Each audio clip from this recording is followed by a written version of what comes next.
remedyArsenicum. Its first aid usage is usually for the digestive disturbances. I guess it's for that it's most famed. It's terrible, terrible, terrible pain due to some foul food. And as Arsenicum constitutional type, that is to say, somebody with an Arsenicum susceptibility is very sensitive to the purity of food. So some people, have to be really careful. And if they get sick, my God, they get sick, and they probably will need a remedy like Arsenicum. So what happens? At the worst, you're vomiting and diarrheaing at the same time, which is kind of difficult because if you've got a toilet to sit on, you also need a bucket to puke in. And because you can't choose which one to do first. And you become so exhausted, the exhaustion is out of proportion to the suffering. At least from the outside, you can't imagine that it would be like this. For the person who's suffering it, that's how it is. They don't have the energy to get the Arsenicum, sorry. They don't have the energy to make the move to the remedy. They're that sick. Somebody else has got to do it for them.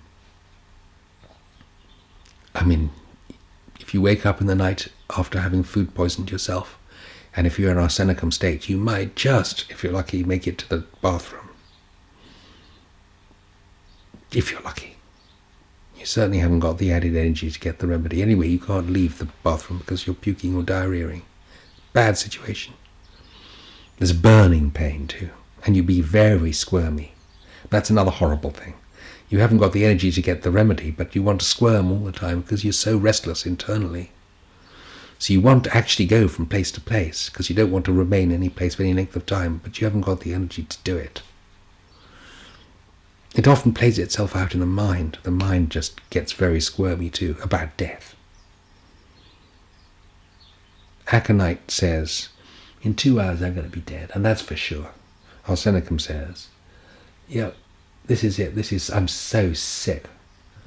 I reckon this could be it. Doesn't predict the hour, but it's just the feeling of the sinking strength. If my strength goes down any further, I'm going to die.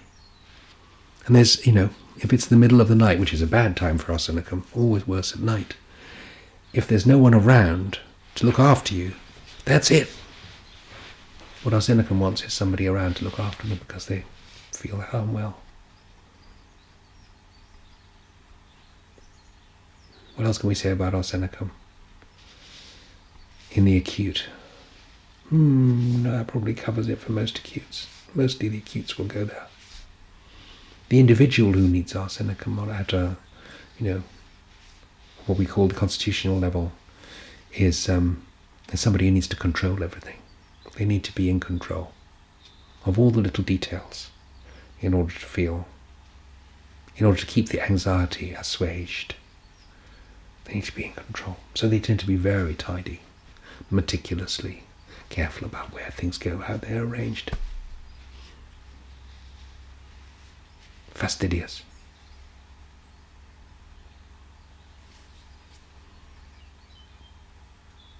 It is a driven, compulsive fastidiousness. They can't rest until things are in their proper place. What a nightmare.